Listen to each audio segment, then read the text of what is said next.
मेळाव्याला मोठ्या संख्येने उपस्थित झाल्या त्या आजपासून 95 वर्ष आधी ज्या 3 तरुण युवकांनी आपल्या देशासाठी बलिदान दिलं, त्या 23 मार्च 1931 ला ज्यांनी बलिदान दिलं ते भगवतसिंग राजगुरू आणि सुखदेव त्यांचा आज बलिदान दिवस, त्यांनाही मी विनम्र अभिवादन करतो। आपण इथं पशुपालक महिला भगिनी इथं उपस्थित आहात, आपल्या सर्वांचं इथं महाराष्ट्र शासनाच्या वतीने हार्दिक स्वागत करतो आणि ज्यांनी हा कार्यक्रम इथे आयोजित करून मला आमंत्रित केलं त्या सर्व कृषी विभागाचा सुद्धा मनापासून आभारी आहे। मित्रांनो, देश खूप प्रगतिशील होत आहे, प्रत्येक क्षेत्रामध्ये आपण प्रगती करीत आहोत। कोणी चंद्रावर जात आहे, कोणी सूर्यावर जात आहे, आर्टिफिशियल इंटेलिजन्सचं युग येत आहे। आपलं जग हे पूर्ण हायटेक याच्यावर चाललेलं आहे। हे सर्व होत असताना सुद्धा माणसाला जर जिवंत राहायचं असेल तर आपल्याला आपलं गुगल, मोबाईल, फेसबुक, व्हॉट्सअप किंवा हे आर्टिफिशियल इंटेलिजन्स हे आपल्याला भाकर देऊ शकत नाही, आपल्याला अन्न देऊ शकत नाही, हे तेवढं सत्य आहे। मित्रांनो, जग कितीही पुढे गेलं असलं तरी किंवा तुम्हाला कोरोनाच्या काळामधलं तुम्हाला काळ आठवत असेल, सर्व विभाग बंद असताना कृषी आणि पशुसंवर्धन असा विभाग होता की याला कोणत्याही पद्धतीने आपल्याला बंद करता आलं नाही। मानवाची प्रगती किती हो, परंतु खायला प्रत्येकाला अन्न लागणार आहे। मग तुमच्या भंडाऱ्यातल्या गल्लीतला असो किंवा दिल्लीतला असो, प्रत्येकाला पोट आहे आणि पोटाला अन्न लागणार आहे। आणि हे अन्न निर्मिती करण्याचं काम, महत्वाचं काम जर कोण करत असेल तर कृषी आणि पशुपालन। आपले शेतकरी महिला भगिनी अहोरात्र कष्ट करतात, शेतकरी जनतेसाठी आपल्याला अन्नधान्य उत्पन्न करून देतात। जो अन्नधान्य माणूस खातो आणि जो माणूस खाऊ शकत नाही तो आपल्याला पेटवावं लागते किंवा फेकावं लागते। असं अन्नधान्यापासून राहिलेलं जो रॉ मटेरियल काय म्हणता येईल त्याला, जे आपल्या कामाचं नाही माणसाच्या, अशा वस्तू खाऊन आपले गाई म्हशी आपल्यासाठी सकस असा चांगलं दूध तयार करून देतात। आपल्या अंगणात खेळणाऱ्या कोंबड्या आपल्याला अंड तयार करून देतात आणि आपल्या घरी असणाऱ्या बकऱ्या ह्या चांगला मांस तयार करून देतात। सांगण्याचं तात्पर्य, ईश्वराचं आपल्या मानव जातीवर खूप असंख्य उपकार आहेत की त्यांनी आपल्यासाठी प्रत्येक गोष्टीसाठी सुविधा करून ठेवलेली आहे। दुनिया कितीही पुढे गेली तरी या 2 विभागाला कायमस्वरूपी मागणी राहणार आहे। आर्टिफिशियल कृषी आणि पशुसंवर्धन क्षेत्रात जे लोक काम करतात, जे शेतकरी काम करतात, त्यांना दिवसेंदिवस मागणी वाढत आहे। लोकसंख्या झपाट्याने वाढत आहे। वाढत्या लोकसंख्येला शेतीतून पिकणारं अन्नधान्यासोबतच चांगले प्रथिनमूल्य असलेलं प्राणीजन्य उत्पादन, मग दूध असो, मांस असो किंवा अंडी असो, याची मागणी दिवसेंदिवस वाढत राहणार आहे। एवढी सारी मागणी आहे या क्षेत्रामध्ये, तरी आपल्या पशुपालकाची, आपल्या शेतकऱ्याची आर्थिक उन्नती का होत नाही याचा आपण पुढील 1 तासपर्यंत चिंतन करणार आहोत। लोकांना योजना वाटण्यापेक्षा त्यांना स्किल शिकवा। तुम्हाला शेतकरी बंधूंनो, शासनाने योजना जरी दिली परंतु ती योजना कशी अंमलात आणायची, गाई म्हशी कशी सांभाळायच्या हे आपल्याला शिकावं लागणार आहे। आपल्या आजाच्या आजाने ज्या पद्धतीने गाई म्हशी पाळल्या त्याच पद्धतीने आपल्या बापांनी पाळल्या आणि पोरं सुद्धा आपण त्याच पद्धतीने पाळत आहोत। असं जर करत राहिलो तर या प्रगत जगामध्ये, वाढत्या लोकसंख्येमध्ये किंवा या प्रगतिशील व्यावसायिक दुनियेमध्ये आपला पशुपालक टिकणार नाही, हे मात्र आपण लक्षात ठेवलं पाहिजे।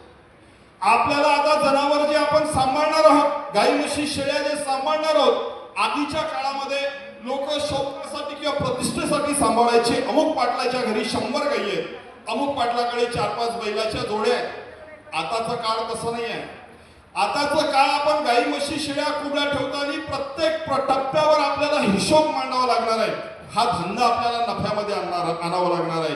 त्याकरता प्रत्येक पशुपालकांनी गाई म्हशी आणि शेळ्या कोंबड्यांचा व्यवसाय शास्त्रशुद्ध पद्धतीनं व्यावसायिक टप्प्यावरती परफेक्ट होईल असं आपल्याला पुढील काळामध्ये नियोजन शिकावं लागणार आहे।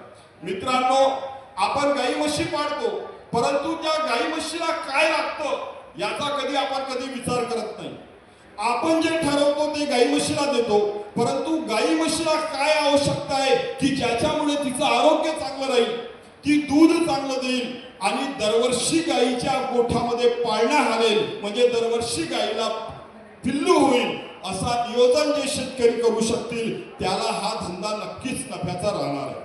मित्रांनो, आपण लाखाची गाई म्हशी घेतो, परंतु त्याच्यासाठी लागणारा गोठा म्हणजे आपल्या गावामध्ये असलेले शासनाने बांधलेले सिमेंटचे रस्ते, म्हणजे आपल्या गाई म्हशीचा गोठा, हा जो आपला समज झालेला आहे तो अगदी चुकीचा आहे. गाई म्हशी घेत असताना गाई म्हशीसाठी गोठाचा लागणार आहे, तो गोठा कसा असला पाहिजे याचं आपल्याला थोडंसं आपण त्याचा विचार करूया. गाई म्हशीचा गोठा कसा पाहिजे, गाई म्हशीला काय पाहिजे? गाई म्हशीला तुमचा सिमेंट कॉन्क्रीटचा किंवा टिनाचा किंवा याचा त्याचा याच्याशी काहीही संबंध नसते. गाई म्हशीला फक्त सावली पाहिजे. काय पाहिजे? सावली पाहिजे. जंगलातली जनावरं तुम्ही पाहिली, जंगलातल्या जनावराला कोणी खूप मोठा सिमेंट कॉन्क्रीटचा किंवा टिनाचा कोणी शेड बांधून देत नाही, ते झाडाखाली आरामात बसतात, तरी त्यांची तब्येत चांगली राहते. सांगण्याचं तात्पर्य, गाई म्हशीला तुम्ही किती महागाचा गोठा बांधता याच्याशी काहीही देणं घेणं नसतं. गाई म्हशीला फक्त सावली पाहिजे असते, सावली निर्माण होईल अशा पद्धतीचा आपण गोठा बांधला पाहिजे. मग तुमची ऐपत असेल तर तुम्ही स्लॅबचा बांधा, नसेल ऐपत तर टिनाची बांधा, तेही ऐपत नसेल तर तुम्ही गवताचं टाका, तेही नसेल तर ही प्रदर्शनी झाल्यानंतर हे जेवढे फ्लॅक्स आहेत हे चोरून घेऊन जा, यांना उलटे टांगा आणि त्याचाही तुम्ही सावलीसाठी आपला तुम्ही एक शेड बनवू शकता. सांगण्याचं तात्पर्य, जनावरांना फक्त सावली पाहिजे. आपण जे लाखो रुपये खूप पैसे आपण गोठ्यावरती खर्च करतो ते अगदी चुकीचं आहे. मित्रांनो, दुसरं काय लागते गाई म्हशींच्या गोठ्यामध्ये? तुम्ही जर आपण गावखेड्यामध्ये जर गेले तर गाई म्हशीचे गोठे कसे असतात? आपण आपला घर असते, त्या घराला आपण 2-4 फाटे लावतो.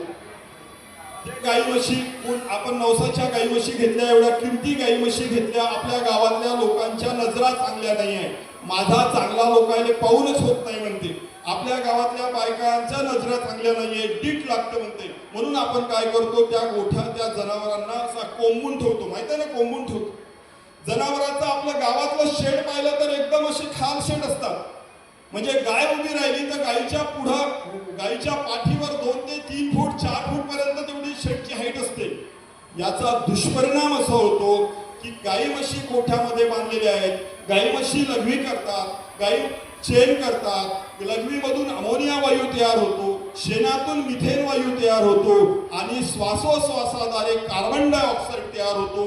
हे तीनही वायू जनावरांना सोडा माणसाला सुद्धा हानिकारक आहेत आणि हे तीनही वायू जर गोठ्यामध्ये तयार झालं तर जनावरांना जे ऑक्सिजन पाहिजे त्या गोठ्यामध्ये ऑक्सिजनचं प्रमाण कमी होतो आणि आपली जनावरं हे स्ट्रेसमध्ये येतात, ताणामध्ये येतात आणि जनावरांच्या तब्येतीवरती परिणाम होतो. म्हणून जनावरांचा गोठा कसा असला पाहिजे? जनावरांचा गोठा असा असला पाहिजे की जनावरांच्या गोठ्यामध्ये चारही बाजूने म्हणा किंवा 2-3 बाजूनी तरी हवा आली पाहिजे, फ्रेश हवा आली पाहिजे, त्यांना भरपूर प्रमाणात ऑक्सिजन मिळाला पाहिजे. म्हणून मी तुम्हाला जंगलातलं उदाहरण दिलं की जंगलामध्ये झाडाखाली जनावर बसतात, परंतु त्यांना शुद्ध असं ऑक्सिजन मिळत असते, श्वासोश्वासाची क्रिया चांगली होत असते. शुद्ध ऑक्सिजन मिळाल्यामुळे त्यांच्या रक्ताचं हिमोग्लोबिन, रक्तातलं जे सर्क्युलेशन आहे, रक्तातलं सर्व बॉडी मधलं चांगलं हिमोग्लोबिन तयार होतं, फ्रेश ऑक्सिजन मिळतं. तुम्हाला आपला धंदा आपण स्वतःच्या हाताने स्वतःच्या नजरेसमोर आपला धंदा आपण त्याला जाळत आहोत, आपण धंदा नुकसानीत टाकत आहोत.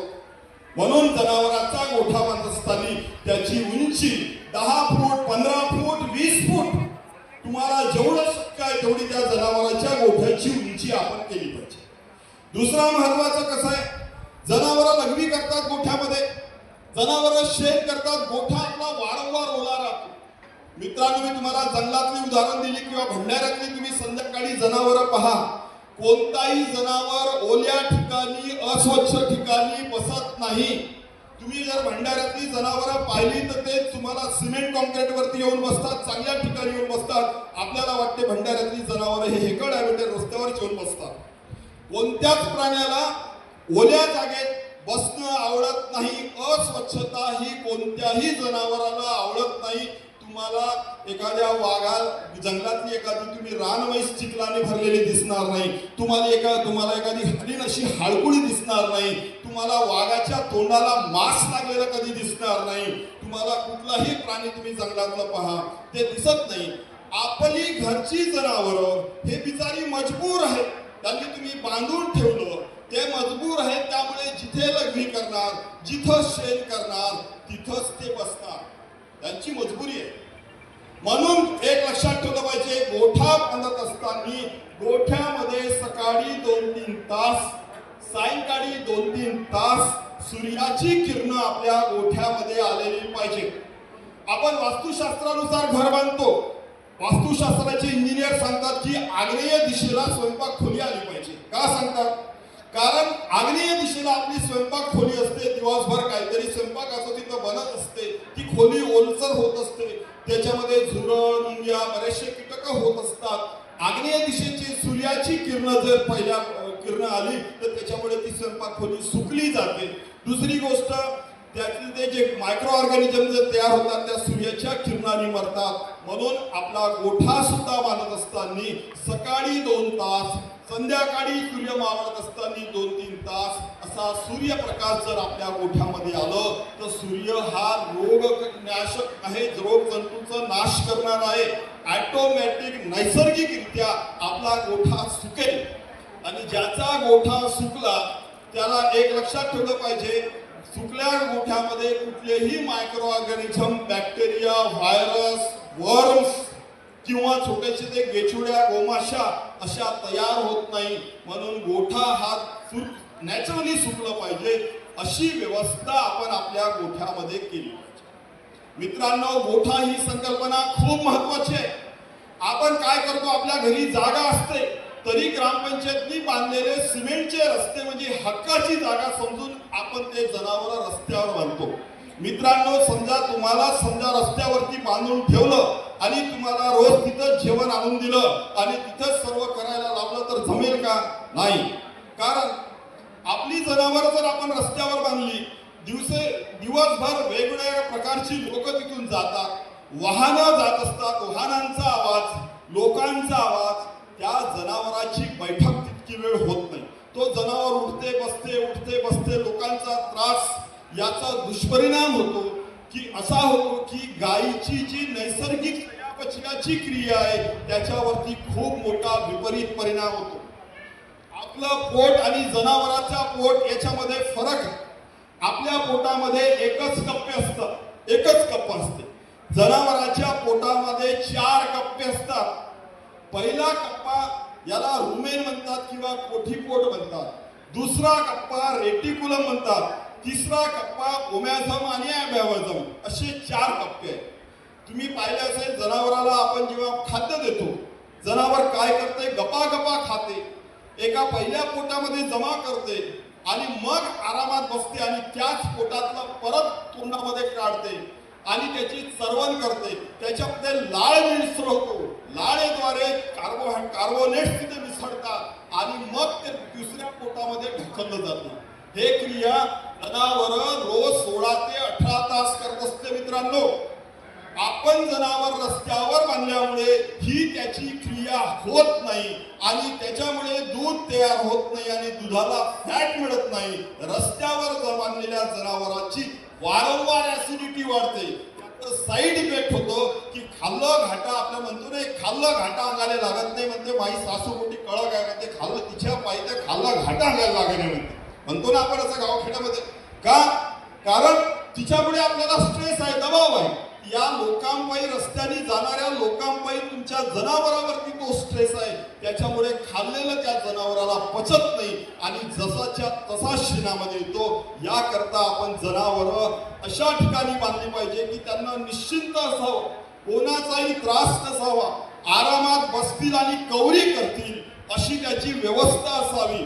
अशा रीतीनं आपण गोठा हा वेगळ्या ठिकाणी बांधला पाहिजे की लोकांपासून किंवा रस्त्यापासून थोडंसं दूर. अशा पद्धतीनं जर गोठा बांधला तर जनावर खाल्लेल्या अन्नाचं पूर्ण चयापचयाची क्रिया म्हणजे त्याच्या डायजेशन वरती परिणाम होतो. आपलं पोट वेगळं आहे, आपण खाल्ल्यानंतर आपलं पचन होते. आपण असं करतो का? पाटलानं खूप आता खाल्लं ना पाटील कवरी करत बसलेले आहेत असं होते का कधी जनावर? माणसाचं असं होत नसते. जनावरांच्या पोटाची रचनाच तशी आहे. म्हणून जनावरांना आपण जो चारा देणार आहोत, दाना देणार आहोत, आपण काय करतो? दिवसभर चारा टाकत बसतो. सकाळी मालक टाकते, तो चारा संपला, मालकीन बाहेरून येते, नवऱ्यानं काही टाकला नाही म्हणते, तेही थोडस चारा टाकते. अजून जनावरांसमोरचा चारा संपते, पोरगा येते, तोही टाकत असते. आपण दिवसभर चारा त्या जनावरांच्या पोटामध्ये, जनावरांच्या तोंडासमोर टाकून ठेवतो. यामुळे काय होते? जनावर नुसतं खात बसते, परंतु ते चरवणाची जी क्रिया आहे, कवरीची जी क्रिया आहे, ते होत नसल्यामुळे आपल्याला दूध मिळत नाही आणि दुधाला फॅट मिळत नाही. म्हणून शेतकऱ्यांनी असं जनावर रोज 16 ते 18 तास आरामात बसतो आणि बसून व्यवस्थित कवरी करतो, समजायचं की त्याचा धंदा एकदम बढिया आहे. ज्याचा जनावर बसतच नाही, बसून त्याच्या तोंडात त्याची कवरी होत नाही, चांगली चांगला लाळ्याला चांगला फेस येत नाही, तोपर्यंत त्याचा धंदा बरोबर नाहीये. जनावरांची व्यवस्था आहे ती बरोबर नाहीये. याचा आपल्याला याच्याकडे आपण लक्ष दिलं पाहिजे. म्हणून जनावरांचा गोठा बांधत असताना जनावर आरामात बसेल अशी व्यवस्था प्रत्येक पशुपालकांनी केली पाहिजे. मी तुम्हाला जंगलातलं उदाहरण याच्यासाठी दिलं की जंगल तुम्हाला माहित आहे. जंगलातली जनावर काय करतात? जेव्हा सकाळ संध्याकाळ बढियापैकी चरतात, दुपारी एखाद्या झाडाखाली बसतात, आपले कवरी करत निवांत बसतात. त्यांची इच्छा होईल तेव्हा चारा खातात, इच्छा होईल तेव्हा पाणी पितात आणि इच्छा होईल तेव्हा आराम करतात. आपलं तसं आहे का? नाही. आपलं कसं आहे? मालकाची इच्छा होईल तेव्हा तो त्या जनावराला पाणी पाजेल, मालकाची इच्छा होईल तेव्हा तो त्या जनावराला चारा टाकेल. मित्रांनो, गोठा बांधत असताना गोठ्यामध्ये आपल्या जनावराला 24 तास पाणी मिळेल अशी व्यवस्था प्रत्येक पशुपालकांनी केलं पाहिजे. का? तुमचा वजन किती आहे? 60-70, एखादा असेल तर 100 किलोचा, पण 60-70 आपल्याला आपला वजन आहे, बरोबर? आपण दिवसातनं 7 ते 8 लिटर पाणी पितो. 7 ते 8 लिटर. 60 किलोचा माणूस, 60 किलोची बाई जर 6 ते 7 लिटर रोज पाणी पिते, तर मग 600 किलोची म्हैस आणि 400 किलोच्या गाईला किती पाणी लागत असेल याचा आपण प्रत्येकाने विचार केला. गाई म्हशीला रोज तिच्या शरीरात दूध करण्यासाठी, 1 लिटर दूध करण्यासाठी कमीत कमी 4 ते 5 लिटर पाणी, शरीरातल्या इतर क्रिया करण्यासाठी भरपूर असा पाणी लागते. म्हणजे एका गाईला 70 ते 80 लिटर पाण्याची आपण रोजची कमीत कमी व्यवस्था तिला केली पाहिजे. याकरता आपण आपल्या इच्छेनं सकाळी आणि संध्याकाळी 2 वेळ जर पाणी पाजू तर ते काही बरोबर होणार नाही. म्हणून गाईच्या समोर तिची इच्छा होईल असं 24 तास पाणी पिण्याची व्यवस्था प्रत्येक पशुपालकांनी जर केली तर तुमचे जनावर अजिबात आजारी पडत नाही.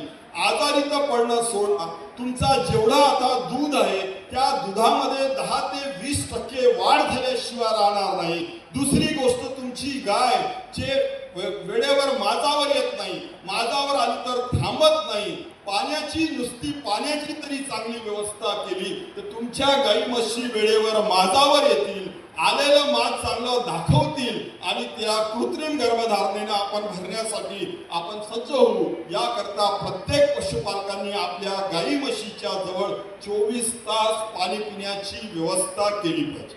आता हे 24 तास पाणी पिण्याची व्यवस्था तुम्ही सांगता, पण हे खूप महागात होईल असं प्रत्येक पशुपालकांना वाटू शकते.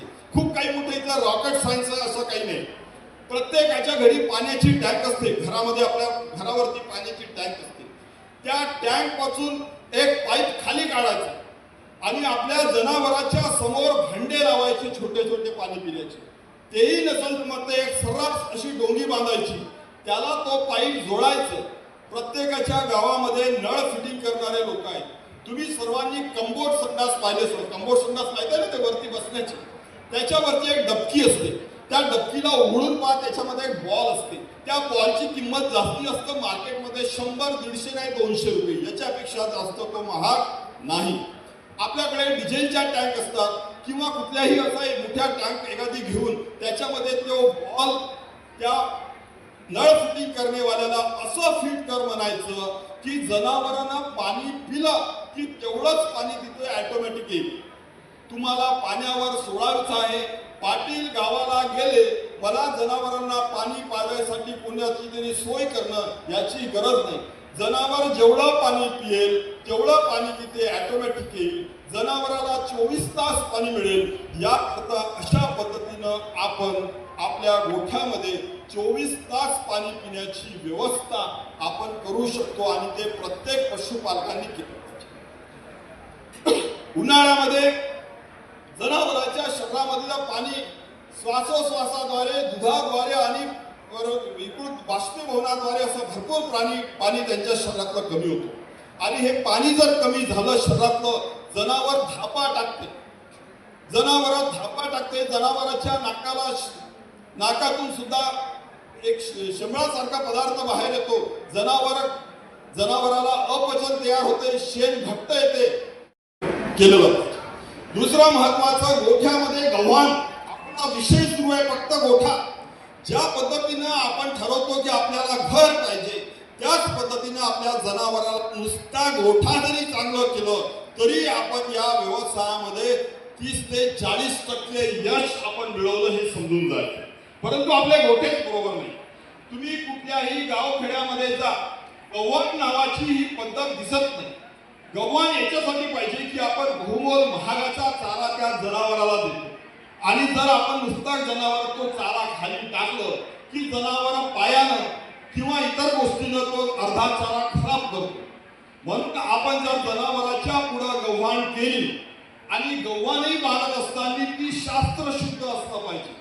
एखाद्या डॉक्टरनी सांगितलं जनावराला गव्हाण पाहिजे, मग आपण जातो त्या गवंडीला बोलवतो, मिस्त्री ते गव्हाण बांधते, त्याचं कुठलंही मेजरमेंट नसते. परंतु गव्हाण बांधत असताना शास्त्रीय दृष्टिकोन ठेवून थोडसा आपला कॉमन सेन्स ठेवून जर आपण गोठं बांधलं म्हणजे गव्हाण बांधली तर जनावरांना ते लाभदायक असते. गव्हाण कशी बांधली पाहिजे? आपल्या प्रत्येकाला माहित आहे गाई म्हशीचा तोंड जबड्याचा किती खोल आहे. तेवढी खोली फक्त त्या म्हणजे जनावरांच्या पुढची जी दिवार राहते तेवढी खोली पाहिजे, त्याच्यापेक्षा कमी पाहिजे. जास्त जर खोली असेल तर जनावराला खूप वाकून खावं लागेल. ते गव्हाणीची भिंत त्याच्या मानेला लागेल, तो दचकेल, बिचकेल, घाबरेल. अशी गव्हाण न बांधता गव्हाणीचा चारा खात असताना ती भिंत त्याच्या मानेला लागणार आहे एवढी फक्त काळजी घेतली पाहिजे. गव्हाणीची जे समोरची दिवार आहे ते 1 मीटर पर्यंत उंच गेली पाहिजे, कारण सवय असते जनावराला, शिंग आहेत त्यांना, ते शिंगानी चारा शरीरावर फेकायचा असा फेकायची त्यांना सवय असते. म्हणून गव्हाणीतून चारा खात असताना तो चारा बाहेर पडणार नाही याच्याकरता गव्हाणीची पुढची जी दिवार आहे ती 1 मीटर पर्यंत उंच केली पाहिजे. गव्हाणीची जी खोली आहे 20 ते 25 सेंटीमीटर केली पाहिजे. गव्हाणीची कुंडी तुम्ही 1 फूट 2 फूट 3 फूट 3 फूट नाही 1 फूट 2 फूट एवढी त्याची आपण रुंदी केली पाहिजे. अशा पद्धतीनं शास्त्रशुद्ध पद्धतीनं आपण जर गव्हाण बांधली तर जो आपण महागाचा चारा देतो तो वाया जात नाही. नाहीतर तुम्ही गावखेड्यामध्ये पहा किती चारा ते आपण उकिरड्यावर नेऊन खातामध्ये नेऊन फेकतो. बहुमोल चारा आपण विकत घेतो आणि जनावरांच्या तो पोटात न जाता जर खातात गेलं तर ते आपलं नुकसान होते. म्हणून व्यावसायिक पशुपालन करत असताना या व्यवसायात नफा मिळवायचा जर असेल तर प्रत्येक गोष्टीकडे आपण लक्ष दिलं पाहिजे. दुसरी गोष्ट, महत्वाची गोष्ट म्हणजे तुम्ही कोणत्याही गावामध्ये जा, गाईचा गोठा जर पाहिला तर गाईच्या गोठ्यामध्ये जर तुम्ही गेले तर मागच्या पायामध्ये असा एखादे आपल्या इथे माहिती का, लग्न झाल्यानंतर किंवा कोणी नवीन जावाई आला तर पहिले एक प्रथा होती, तो पडा ठेवायचा, त्याच्यामध्ये पाय धुवून देवायचं जावायचं, बरोबर आहे, अशी परंपरा होती. आपल्या इथल्या जनावराचे आपण रोजच मागचे पाय धुवून देतो. अशा पद्धतीनं प्रत्येक गोठ्यामध्ये तुम्हाला मागे असे खड्डे दिसतात. त्या खड्ड्यामध्ये काय असते, जे जनावर आपण संध्याकाळी धुतो त्या धुण्याचं तो पाणी, गाईनं लघवी केलेली असेल ती लघवी आणि गाईनं केलेलं शेण त्या गड्ड्यामध्ये जमा असते आणि त्या गाईला अशी मजबुरी आहे बिचारीची, आपण तिला बांधून ठेवलं असल्यामुळे त्या ठिकाणी ती बसते आणि बसल्यानंतर तिचे महत्वाचे अवयव म्हणजे कुठलं, गाईच्या अवयव दोन खूप महत्वाचे आहे. गाईची कास, कारण तिथं आपल्याला दूध मिळणार आहे. गाईच्या लघवीची जागा, जिथून आपल्याला पिल्लू मिळणार आहे. असे दोन्ही अवयव त्या अशा अशुद्ध पाण्यामध्ये, जिथं छोटे छोटे जंतू असतात, घाण पाणी असते, अशा ठिकाणी ते बसते आणि मग कासतून सूक्ष्म बॅक्टेरिया, व्हायरस त्याच्यामध्ये प्रवेश करतात आणि आपल्या जनावराला, गाईला दगडी कास, त्याला तुम्ही मस्टायटिस नावाचा आजार म्हणतो, असा मस्टायटिस आजार होतो. गाईच्या लघवीच्या जागेतून गर्भाशयामध्ये बॅक्टेरिया, व्हायरसेस प्रवेश करतात आणि मग गाईचा गर्भाशय सुद्धा खराब करतात. याकरता हे अशा पद्धतीने हे गड्डे पडलेले असतील तर आपल्या गोठ्यामध्ये असे गड्डे पडलेले ठेवू नये. कारण गाईची कास आणि गाईचा गर्भाशय हा गाईच्या शिंगापेक्षा किंवा गाईच्या थोबड्यापेक्षा हे दोन अवयव आपल्यासाठी खूप महत्वाचा आहे. कारण गाईचं गर्भाशय जर व्यवस्थित राहील तर दरवर्षी पिल्लू मिळेल आणि गाईचं कास व्यवस्थित राहील तर आपल्याला व्यवस्थित दूध मिळेल. आणि नुसत्या चुकीच्या व्यवस्थापनामुळे किंवा चुकीच्या गोठ्यामुळे आपल्या जनावरांना वारंवार मस्टायटिस नावाचा आजार होत असतो. आणि तुम्हाला माहित असेल तो आजार किती भयानक आहे. त्या आजाराला दुरुस्त करायचं असेल तर 4-5 हजार रुपये खर्च येतो. परत जितके दिवस तो आजार राहते तितके दिवस आपल्याला दूध मिळत नाही. असा दुहेरी नुकसान नुसत्या त्या गोठ्यामध्ये खड्डे पडल्यामुळे होत असते. तरी या गोष्टीचा आपण काळजी घेतली पाहिजे. दुसरी गोष्ट, खड्डे आपल्या गोठ्यामध्ये छोटे छोटे छिद्र असतात, फटी असतात. जनावर चारा खाते, लघवी करते, शेण तिथं त्या खड्ड्यामध्ये जमा राहते. त्याच्यामुळे असे छोटे छोटे जे बेछुडे आहेत ते अंडे टाकतात, त्याची अजून पिल्लावड तयार होते. आपल्या डोक्यामध्ये एक पू गेली तरी आपल्याला सहन होत नाही. जनावराच्या शरीरावर इतक्या मोठ्या प्रमाणात जर गोचिड राहिलं तर ते जनावराचं रक्त शोषण करतात आणि जनावराचा हिमोग्लोबिन कमी होते. परत हे गोचिड एवढं बदमाश आहे की स्वतः तर चावतातच, परंतु आपल्या सोबत काही बॅक्टेरिया, व्हायरसेस, प्रोटोझोआ घेऊन जातात आणि खूप मोठे दुसरे आजार करतात. एक त्याच्यातला भयानक आजार म्हणजे तुम्हाला माहित असेल थायलेरियोसिस हा आजार ह्या गोचिड गोमाशा चावल्यामुळे होत असते. ह्या गोष्टीची आपण गोठ्यामध्ये सर्व अशी व्यवस्था केली पाहिजे. गोठ्यामधली जे व्यवस्था आहे, गोठ्यामध्ये असं चांगलं वातावरण केलं, जनावराला फ्रेश वाटलं, जनावराला बसायची इच्छा झाली तर आपल्या व्यवसायामध्ये, आपल्या दुधाच्या उत्पन्नामध्ये 10-20% वाढ अशीच होत असते. याकरता गोठा ही संकल्पना, ग्रामपंचायतचा रस्ता म्हणजे तुमचा गोठा नव्हे, हे लक्षात घेऊन आपण आपल्या जनावरांसाठी चांगला योग्य असा, कारण तो आपला धंदा आहे. एक किराणा दुकान किंवा एखादा कपडेवाला आपला दुकान किती चांगला सजवतो, आपला धंदा किती चांगला सजवतो, मग ज्या गाई म्हशीपासून आपल्याला उत्पादन पाहिजे त्या गाई म्हशीचा गोठा किती असला पाहिजे, कसा असला पाहिजे. मी तुम्हाला सांगितलं की असा खूप काही हायफाय गोठ्याची गरज नाही. त्या गाईला आरामदायी वाटेल, चांगला फ्रेश ऑक्सिजन मिळेल, सावली मिळेल, अशा पद्धतीची आपण रचना जर केली तर